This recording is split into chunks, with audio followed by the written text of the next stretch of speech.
जब बात ज्ञान की आती है तो भारत सहित पूरे विश्व में एक विशेष जाति का नाम सबसे पहले लिया जाता है और वो है ब्राह्मण। ब्राह्मण केवल एक जन्म नहीं, एक कर्म है, एक पद नहीं, एक जिम्मेदारी है, एक अधिकार नहीं, एक कर्तव्य है। ब्राह्मण वह है जो सर्वे भवन्तु सुखिनः का मंत्र न केवल बोलता है बल्कि जीता है, जो वसुदेव कुटुंबकम की भावना को हर सांस में महसूस करता है। और अंत में ब्राह्मण वह है जो जानता है कि असली ज्ञान विनम्रता में छिपा है, असली शक्ति करुणा में निहित है और असली महानता सेवा में निहित है। दोस्तों, मैं खुद जैन धर्म से हूं और मुझे नहीं पता कि ब्राह्मणों के साथ आपका अनुभव कैसा रहा है, लेकिन अजमेरा फैशन में बहुत से ब्राह्मण काम करते हैं और मैंने उनमें 3 चीजें कॉमन पाई है: ज्ञान, विनम्रता और मृदु भाषा। दोस्तों, अगर आबादी की बात करूं तो ब्राह्मणों की संख्या भारत की कुल आबादी का मात्र 5% भी शायद नहीं है। लेकिन अगर वैदिक काल के भारतवर्ष से लेकर मॉडर्न डे इंडिया तक की बात करूं तो धर्म, दर्शन, विज्ञान, कला, साहित्य, खेल, बिजनेस जैसे अलग अलग क्षेत्रों में ब्राह्मणों का योगदान उनकी संख्या के मुकाबले कई गुना ज्यादा है। कुछ फैक्ट्स बताता हूं जिसे जानकर मैं खुद आश्चर्य में पड़ गया था। दोस्तों, आज तक सिर्फ 9 भारतीयों को नोबेल प्राइज मिला है, इसमें से 6 ब्राह्मण हैं। अब तक 48 व्यक्तियों को भारत रत्न से नवाजा गया है, जिसमें से 23 ब्राह्मण हैं। भारत में अब तक 15 प्रधानमंत्री हुए हैं, जिसमें से 6 ब्राह्मण थे और उनमें से एक श्री अटल बिहारी वाजपेयी मेरे पसंदीदा पीएम रहे हैं। अगर भारत के इतिहास को एक किताब में संजोया जाए तो ऐसा कोई पन्ना नहीं होगा जिस पर ब्राह्मणों ने अपनी छाप ना छोड़ी हो। याद कीजिए महर्षि वाल्मीकि को, जिन्होंने रामायण जैसे महाकाव्य की रचना की, या फिर वेदव्यास को, जिन्होंने महाभारत लिखा। वे ब्राह्मण ही तो थे। और वो मनोज कुमार का गाना तो आपने सुना ही होगा, जब जीरो दिया मेरे भारत ने, जब जीरो दिया मेरे भारत ने, भारत ने मेरे भारत ने। वो जीरो देने वाला कौन था? आर्यभट्ट, एक ब्राह्मण।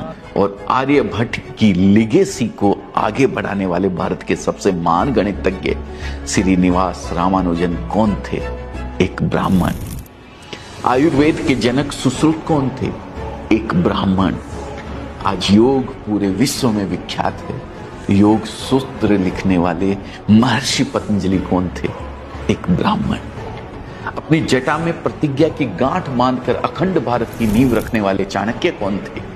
एक ब्राह्मण, जिनके बताए अर्थशास्त्र और चाणक्य नीति का आज भी कोई जवाब नहीं है। हमें यह नहीं भूलना चाहिए कि जब मुगलों ने हमारे ग्रंथों को जलाने की ठानी, हमारे मंदिरों को मिट्टी में मिलाने का प्रयास किया, तब ब्राह्मणों ने विद्या और धर्म की लौ को बुझने नहीं दिया। अपने प्राणों की आहुति देकर भी उन्होंने हिंदू धर्म की जड़ें हिलने नहीं दी। उनके तप, त्याग और संकल्प ने धर्म की रक्षा की और भारत की सनातन संस्कृति को अमरत्व प्रदान किया। पेशवा राजवंश के बाजीराव ने 41 युद्ध लड़े और सभी में विजय प्राप्त की। मुगल साम्राज्य की चूल्हे हिलाने वाले पेशवा एक ब्राह्मण ही थे। 1857 में भी अंग्रेजों के खिलाफ युद्ध का बिगुल ब्राह्मणों ने ही बजाया था। मंगल पांडे, नाना साहब, रानी लक्ष्मीबाई, तात्या टोपे जैसे ब्राह्मणों का बलिदान इतिहास में आज भी अमर है। दोस्तों, भारत के स्वतंत्रता आंदोलन में क्रांतिकारी के रूप में बाल गंगाधर तिलक, चंद्रशेखर आजाद, राम प्रसाद बिस्मिल, राजगुरु, वीर सावरकर, सुखदेव और बटुकेश्वर दत्त जैसे ब्राह्मणों ने अपनी बुद्धि और बल से अंग्रेजों की नींद उड़ाकर रख दी थी। यहां तक कि महात्मा गांधी के गुरु गोपाल कृष्ण गोखले भी एक ब्राह्मण थे। दोस्तों, वास्तव में आज हम जिस महान भारतवर्ष पर गर्व करते हैं, उसे गौरवान्वित करने में बहुत बड़ा योगदान ब्राह्मणों का है। आज कुछ राजनीतिक कारणों से और कुछ ब्राह्मणों द्वारा किए गए भेदभाव के कारण बहुत से लोग पूरी ब्राह्मण जाति को ही कटघरे में खड़ा करने लगते हैं। लेकिन शायद उन्हें यह नहीं भूलना चाहिए कि बचपन से वे जिन पंचतंत्र की कहानियों को सुनकर बड़े हुए हैं, उनसे नैतिक शिक्षा ग्रहण की है, उसे लिखने वाले विष्णु शर्मा एक ब्राह्मण थे। उन्हें यह नहीं भूलना चाहिए कि जिस तेनालीराम और बीरबल की चतुराई ने सैकड़ों बार उनके चेहरे पर मुस्कान बिखेरी है, वो दोनों बुद्धिमान व्यक्ति ब्राह्मण ही थे। और अगर हम समय में आगे बढ़कर आज की बात करें तो भारत में दो चीजें सबसे अधिक पॉपुलर है, क्रिकेट और फिल्म। यहां भी ब्राह्मणों का योगदान आपको हैरत में डाल देगा। क्रिकेट का भगवान कहे जाने वाले सचिन तेंदुलकर एक ब्राह्मण हैं। फेब 4 के नाम से मशहूर सचिन, राहुल, सौरभ और लक्ष्मण, ये चारों ही ब्राह्मण हैं। भारत के महान गेंदबाज अनिल कुंबले, आर अश्विन, श्रीनाथ ब्राह्मण हैं। मौजूदा कप्तान रोहित शर्मा, हार्दिक पांड्या, ऋषभ पंत ब्राह्मण हैं। क्रिकेट से हट के अगर शतरंज की बात करें तो इसे भारत में प्रसिद्ध करने वाले विश्वनाथन आनंद एक ब्राह्मण है। अब मनोरंजन की दुनिया में भी देख लीजिए, भारत की सबसे महान गायिका लता मंगेशकर ब्राह्मण, करोड़ों भारतीयों के फेवरेट सिंगर किशोर कुमार ब्राह्मण, अजय देवगन, पंकज त्रिपाठी, मनोज वाजपेयी, दीपिका पादुकोण, आलिया भट्ट, ये सभी ब्राह्मण। और हां, इन सबसे बढ़कर the father of Indian cinema Dada Saheb Phalke, वो भी एक ब्राह्मण ही थे। आश्चर्य होता है कि सिर्फ 5% से भी कम होने के बावजूद ब्राह्मणों का हर क्षेत्र में योगदान इतना बड़ा कैसे है। बिजनेस की बात करें तो दुनिया की दो सबसे बड़ी कंपनियां माइक्रोसॉफ्ट और गूगल को चलाने वाले सत्य नडेला और सुंदर पिचाई ब्राह्मण हैं दोस्तों। इन्फोसिस फाउंडर नारायण मूर्ति और पेटीएम फाउंडर विजय शेखर शर्मा ब्राह्मण है दोस्तों। अपनी बात करूं तो अजमेरा फैशन से जुड़ने वाले बहुत से व्यापारी, खासकर यूपी और बिहार से बहुत सारे व्यापारी ब्राह्मण हैं। अजमेरा ट्रेंड्स की फ्रेंचाइजी लेने वालों में भी कई ब्राह्मण शामिल है और उनमें से अधिकतर बिजनेस में काफी अच्छा कर रहे हैं। तो सवाल उठता है कि हम ब्राह्मणों से क्या सीख सकते हैं। मेरी समझ में मुख्यतः 4 ऐसी बातें हैं जो हम ब्राह्मणों से सीख सकते हैं। पहली, ज्ञान लो, ज्ञान दो। ब्राह्मण आज इसलिए आगे हैं क्योंकि उन्होंने शुरू से ही ज्ञान की शक्ति को समझा है। आज भी ब्राह्मण परिवारों में पढ़ाई लिखाई पर बहुत अधिक जोर दिया जाता है। और दोस्तों, ज्ञान के बारे में एक बात प्रसिद्ध है, यह बांटने से बढ़ता है।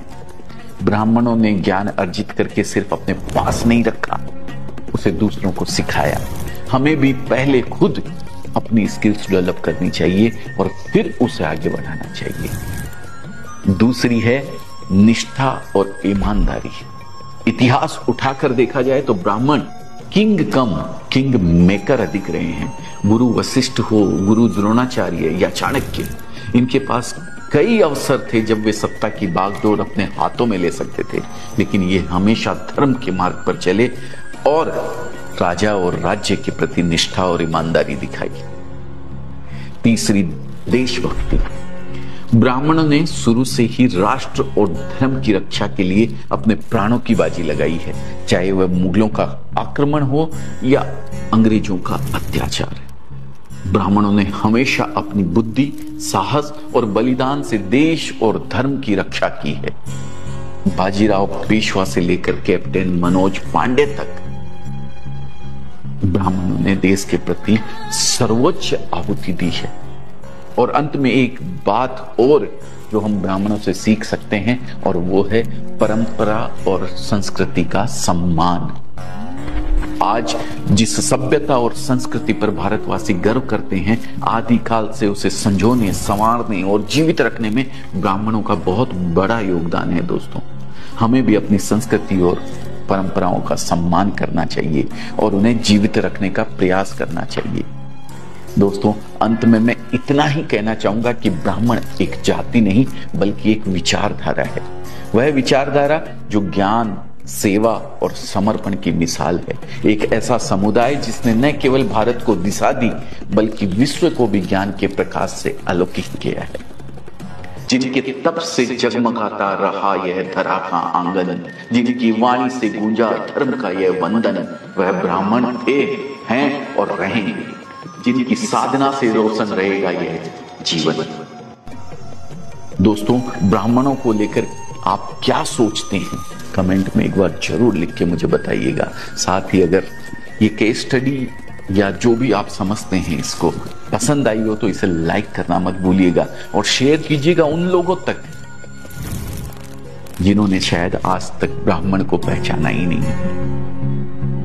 बहुत बहुत धन्यवाद अपना कीमती समय देने के लिए। मैं दिल से आपका हृदय की गहराइयों से धन्यवाद करता हूं। जय हिंद, जय भारत, जय भगवान परशुराम।